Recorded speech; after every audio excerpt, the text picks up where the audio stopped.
आपका स्वागत करता हूँ एक और नई भूतिया कहानी में। ये कहानी मेरी उस वक्त की है जब मैं दिल्ली के गली नंबर 307 में रहता था। वो गली बहुत ही सुनसान था, बहुत ही कम लोग रहा करते थे, पर मैं वहाँ इसलिए रहता था क्योंकि मुझे वहाँ पे सस्ते में कमरा मिल गया था। मैं शहर कमाने आया था और मुझे पैसे बचाने की बहुत ही ज़रूरत थी। मैं हर एक पाई पाई बचाने पे लगा था। तभी एक दिन मैंने देखा कि गली के जो मेरे बगल वाले पड़ोसी हैं उन्होंने भी रूम खाली कर दिया। गली में मात्र हम 2 लोग बचे हुए थे। गली का वॉचमैन भी कभी कभी आता था। लगभग उसका हमेशा बहाना था कि वह अक्सर बीमार पड़ जाता है। खैर, मुझे इससे लेना देना नहीं था क्योंकि मैं दिन भर काम में लगा रहता था और बस शाम को सोने के लिए मैं रूम आया करता था।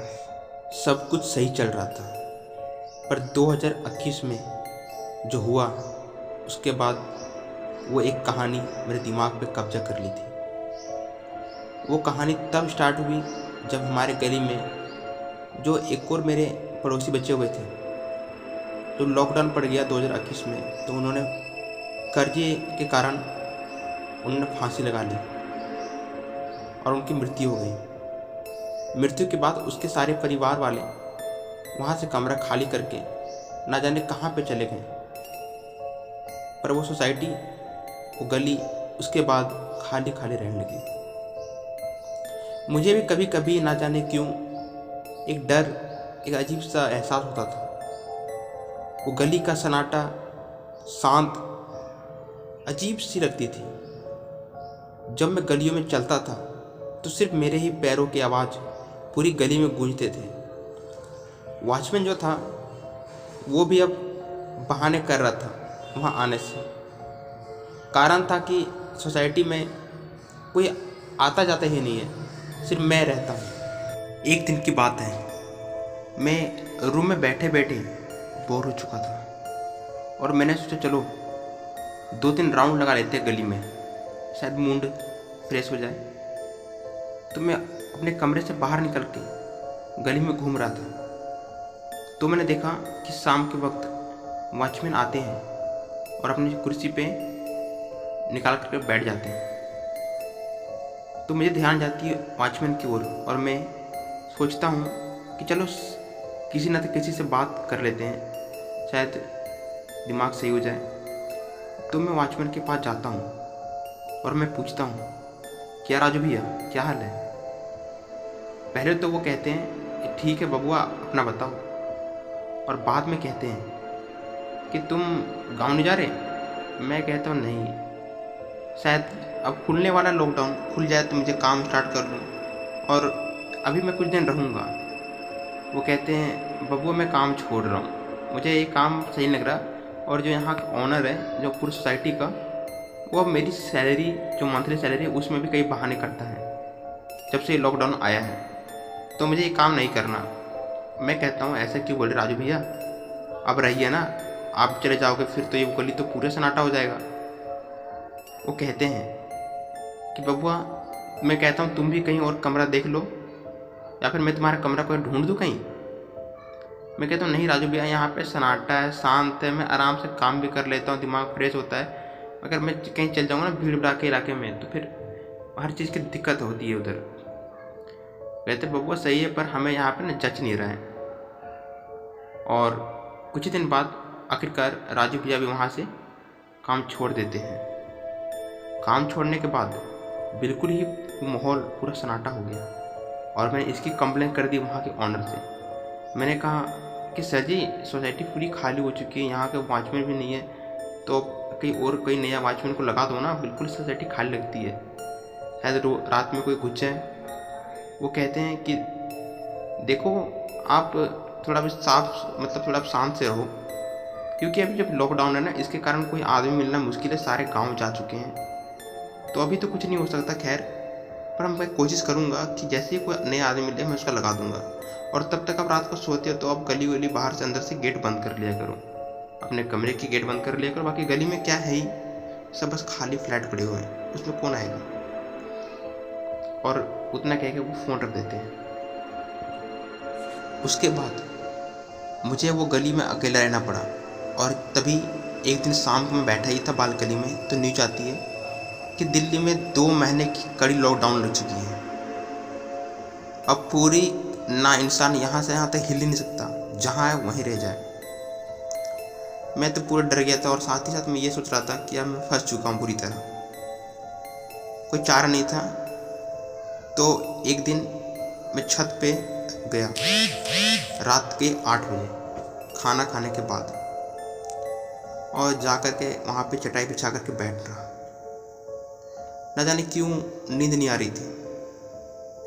घर में रहते रहते दिमाग पे अजीब सी तंगी आ चुकी थी, और मैं गली में झांक रहा था, तो मेरी नज़र जाती है जो अंकल जो मेरे पड़ोसी थे, जिसका फ्लैट नंबर था 405, उनकी फ्लैट से कुछ लाइटें नज़र आ रही थी। मैंने सोचा कि पूरी फ्लैट जब खाली पड़ी है, पूरी सोसाइटी खाली पड़ी है, तो आखिर उनकी फ्लैट से लाइट कैसे आ रही है। फिर मैंने तुरंत सोचा कि नहीं, शायद उन्होंने लाइट ही नहीं बंद किया होगा। तो वही सोच ही रहा था, तभी मुझे नज़र आती है कि खिड़की के पास कोई था, अंकल के खिड़की के पास कोई था, तो जस्ट यहाँ से गुजरा है। मैं डर जाता हूँ, और मैं सोचता हूँ कहीं कोई चोर उड़ तो यहाँ पे नहीं रह रहा, कोई फ्लैट खाली देख करके किसी ने कब्जा कर लिया होगा, कोई रह रहा होगा, गलत काम हो रहा होगा। तो मैं तुरंत एक बात यहाँ के ऑनर को बताता हूँ, और वो ऑनर उसी टाइम आधे घंटे के बाद अपने असिस्टेंट को भेजते हैं चेक करने के लिए, और वो आता है, और मैं उसके पीछे पीछे उस फ्लैट की ओर जाता हूँ। और जाने के बाद वो मेरे सामने ही फ्लैट खोलते हैं, तो देखते हैं कि वहाँ पे लाइटें जल रही थी, पर वहाँ कोई नहीं था, पूरा फ्लैट खाली पड़ा हुआ है। वो कहते हैं कहाँ है आपको ये? मैं कहता हूँ मैंने देखा किसी को यहाँ, परछाई किसी की। वो कहते शायद तुम्हें गलत दिखाई दिया होगा, ऐसा कोई बात नहीं है, और वहाँ से वो चले जाते हैं। उसके बाद मैं फिर छत पे जा कर के मैं कहीं सोचता रहता हूँ कि शायद मैंने गलती देखा था, और ये सोचते सोचते मैं देखता फिर से कोई खिड़की पास था, और इस बार वो लंबे समय तक था किसी की परछाई। और मैं ये देख करके इस बार मैं कहता हूँ क्यों ना मैं खुद ट्राई करूँ, किसी को फ़ोन नहीं करता हूँ, और मैं जाकर देखता हूँ कि आखिर वहाँ पे क्या था। और मैं वहाँ से निकल करके अपने फ्लैट से हाथ में फ़ोन ले करके, और इस बार मैं धीरे धीरे सीढ़ियों से चढ़ रहा था, और मैं आखिर वो अंकल के फ्लैट के कमरे के बाहर जाकर खड़ा हो जाता हूँ, और धीरे धीरे मैं गेट खोलता हूँ। मेरे गेट खोलते ही, हल्की सी गेट खोलते ही पूरी सोसाइटी की लाइट कट जाती है, और पूरा अंधेरा छा जाता है। और मैं जल्दी से अपने फ़ोन का फ्लैश लाइट ऑन करता हूँ, और अगल बगल देखता हूँ। लाइट कटने के बाद ना जाने क्यों मेरे दिल में डर बैठ गया। अब मुझे हिम्मत नहीं हो रही थी कि कमरा खोल के चेक करूँ कि अंदर क्या है। फिर भी मैंने हिम्मत जुटाई और कमरा धीरे खोला, और मैंने आवाज़ दी, क्या कोई है यहाँ पे? क्या कोई रहता है यहाँ पे? कोनो बता दो, मैं किसी को नहीं बताऊँगा। तुम्हें रहना तो रहो, मैं अकेला रह रहा हूँ सोसाइटी में, मैं बोर हो चुका हूँ, मुझे भी कोई पार्टनर मिल जाएगा बात करने के लिए। और मैं क्यों बताऊँ किसी को? तो मुझे किसी का रिस्पॉन्स नहीं आता है, और मैं तभी मुझे लगता है शायद मेरा वहम हो रहा है बार बार। और मैं सोसाइटी उस फ्लैट का गेट बंद करके वापस सीढ़ियों से उतर ही रहा था, तो मुझे उस कमरे में किसी के रोने की आवाज़ सुनाई देती है। और मैं सुनते सुनते धीरे धीरे उस कमरे की दरवाजे पास कान लगा के सुन रहा था कि आखिर ये है क्या।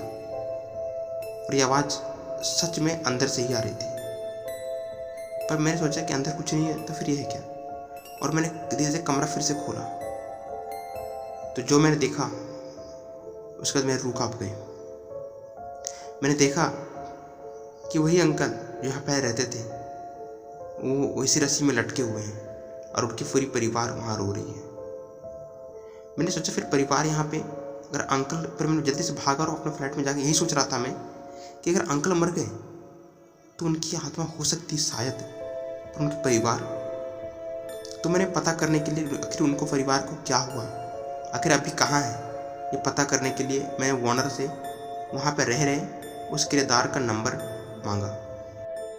नंबर लेने के बाद मैंने तुरंत ही फ़ोन किया ताकि मैं पूछूं कि आप लोग कहाँ हैं। तो मुझे एक औरत ने फ़ोन उठाई और वो भी रो रही थी, और उसने बताया कि आप कौन हो। मैंने कहा, अपनी सारी मैटर बताई कि मैं उस सोसाइटी का उनका पड़ोसी था जो अभी वहीं रहता हूँ। वो कहते हैं, बाबू उनकी पूरी फैमिली ने गांव आकर के कुएं में कूद के जान दे दी है, उनमें से कोई नहीं बचा। ये सुन के मेरा रूह कांप गया। मैंने कुछ ही देर पहले उनकी आत्मा देखी। मैंने पूछा, ये घटना कब हुई? वो कहते हैं, ये घटना को आज 2 दिन हो चुके हैं। मैं ये सोच के मैं समझ नहीं पाया कि आखिर ये क्या मैं देख रहा हूँ, जो महसूस कर रहा हूँ, ये नेगेटिव एनर्जी क्या सच है या फिर ये मेरा वहम है। इसका जवाब मेरे पास नहीं था, मुझे इसका जवाब ढूंढना था। और इसीलिए मैंने अगले दिन मैंने कुछ कैमरा ऑर्डर की और सोसाइटी में लगा दी। एक कैमरा मैंने सोसाइटी के सीढ़ी पे लगाई और दूसरा कैमरा लगाया मैंने उस कमरे में, शायद कुछ रिकॉर्ड हो जाए। पर अगले दिन जब मैंने चेक किया कैमरा तो उसमें कुछ भी नहीं था। मैंने फिर ट्राई किया कि वहाँ पे जो ओनर के कैमरा है, शायद वो उस कैमरे में कुछ रिकॉर्ड हुआ होगा। पर जब मैंने पूछा, रिकॉर्डर मैंने मालिक से मांगा, तो उसने कहा कि जब से यहाँ पे रूम खाली हुई है तो अधिकांश कैमरे बंद रहते हैं, सिर्फ सोसाइटी में इन आउट वाला जो कैमरा है वही चालू रहता है। अगले दिन मैं अपने रूम में सोया हुआ था और यह घटना ने मेरे दिमाग में अजीब सी कब्जा कर रखी थी। जो मैंने देखा, जो समझा, मैं सोया हुआ था। अचानक रात को 12:01 पे मेरी नींद खुली तो मैंने अपने कमरे का दरवाज़ा खुला पाया। मैं उठा जल्द झटपट और मैंने टाइम देखा तो 12:01 हो रहे थे। मैंने सोचा कि क्या ये कमरा मैंने ही खुला छोड़ दिया था? क्या मुझे इतनी जल्दी नींद आ गई थी? मैंने बोला, ये तो हो नहीं सकता भाई। मैंने अपने कमरे की सारी वस्तु को देखी कि शायद कुछ चोरी तो नहीं हुआ।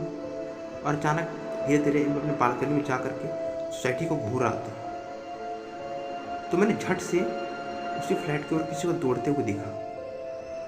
इतनी तीव्रता दौड़ा कि मुझे कुछ समझ नहीं आया कि आखिर क्या था वो। पर इस बार मैंने ना गया वहाँ पे, ना जाने की हिम्मत की, और मैं चुपचाप बस देखता रहा कि अगर कोई तो होगा जो निकलेगा वो। पर 2 घंटे बीतने के बाद कोई नहीं निकला। मैं वापस अपने कमरे में जाकर के सो गया और मैंने इस बार गेट सही से बंद किया। रात के 2 बजे फिर से किसी ने मेरे गेट खटखटाने की आवाज़ आ रही थी और आवाज़ धीरे धीरे और बढ़ रही थी। पता नहीं ये आवाज़ किसकी थी, पर मुझे एक डर सा लग रहा था। ये बात पता करने के लिए मैंने अगले सुबह मेरे सामने मंदिर, गली के सामने वाले मंदिर में बैठे पुजारी से मैंने ये बात बताई, सारी घटना बताई। उन्होंने कहा कि ठीक है, मैं तुम्हारे गली कल शाम आता हूँ। आज तो मैं बिजी हूँ और कल शाम आता हूँ और मैं तुम्हारे साथ कल रुकूँगा। मैं देखूँगा कि आखिर क्या मैटर है। और वही बात के दौरान अगले दिन वो मेरे घर आते हैं और रुक जाते हैं। वो भी मेरे साथ वेट करते हैं कि ऐसा कुछ हो, पर नहीं होता। बिल्कुल ही गली सन्नाटा, बिल्कुल ही कुछ हलचल नहीं। तो खैर, मैंने पुजारी जी को बुलाया था, इसीलिए मैंने उस फ्लैट को दिखाने के लिए वहाँ ले जाना था। मैंने बोला, चलिए मैं आपको पूरा फ्लैट दिखा के आता हूँ। वो कहते चलो। मैं उनके साथ हम दोनों फ्लैट की ओर जाते हैं और जब फ्लैट के सामने जाते हैं तो अचानक फिर से वहाँ की लाइट कट जाती है। मैंने झट से पुजारी जी को बताया कि बाबा, पहले भी जब मैं यहाँ फ्लैट अकेले आया था तो इसी वक्त लाइट कट गई। ना जाने क्यों इसी वक्त बिल्कुल लाइट कैसे कट जाती है। वो कहते हैं, ऐसी कोई बात नहीं है, अगर तुम्हारी यहाँ नहीं कटती होगी तो पूरी इलाके की। झट से हम बालकनी में जाकर देखते हैं तो हमारे सोसाइटी के बाहर सबके घर लाइट थे। मैं कहता हूँ, बाबा मैंने कहा सबके घर लाइट होंगे। कहते कोई नहीं, अगर तुम्हारी सोसाइटी का पूरा लाइट कटा हुआ ना तो हो सकता है कि तुम्हारी सोसाइटी में कोई प्रॉब्लम हो। और मैं ये बात अपने दिमाग से निकाल देता हूँ। तभी बाबा मुझसे कहते हैं कि चलो, फ़ोन का टॉर्च है ना तुम्हारे पास, चलो कमरा खोलो। और मैं कमरा खोलता हूँ। कमरा जैसे ही हम दोनों खोलते हैं और अंदर जाने के लिए तो काफ़ी ज़्यादा धुआं धुआं हो रखा था, उसमें कुछ दिखाई नहीं दे रहा था। और तभी हम कमरे में किसी तरह कुछ धुएं में घूम रहे थे। मैंने सोचा कि कुछ खिड़की खोल दूँ तो शायद धुआं हट जाए, पर मुझे खिड़की दिख नहीं रही थी। तभी मैंने किसी तरह वहाँ जा कर के खिड़की खोलने की कोशिश की। तभी अचानक बाबा की चीखने की आवाज़ आती है और बाबा का हाथ में पकड़ा लोटा भी मेरे पैर के नीचे टच होता है। मैं कहता बाबा बाबा, तो बाबा का कोई भी रिस्पॉन्स नहीं आता। तभी धीरे धीरे कुछ देर बाद, आधे घंटे के बाद, वहाँ का पूरा कमरा का धुआं निकलता है, पर बाबा का कोई नामो निशान नहीं था, कोई पता नहीं था। मैंने सब जगह ढूंढा। तो बाद में जब मैंने ये बात ओनर को बताई तो वहाँ पे कई जांच पड़ताल के बाद बाबा को कुछ पता नहीं चला। और ये घटने के बाद तो मेरी हिम्मत नहीं थी कि वहाँ रुकूं, और मैं उसी दिन अपने दोस्त के यहाँ पे रूम खाली करके चले जाता और दोबारा उस सोसाइटी को मुड़ के नहीं देखता। वो सोसाइटी, वो गली में दोबारा वहाँ आना नहीं चाहता था। मेरे साथ जो घटना थी 15 दिन की घटना ने मेरे रूह को हिला दिया था। तो गाइज, आई होप ये कहानी आपको अच्छी लगी होगी। तो वीडियो को लाइक और चैनल को सब्सक्राइब जल्दी से कर दो कि ऐसी वाली कहानी सिर्फ आपको मिलेगी इसी चैनल में और कहीं नहीं। तो मिलते हैं एक नई कहानी लेकर के। जय हिंद, वंदे मातरम।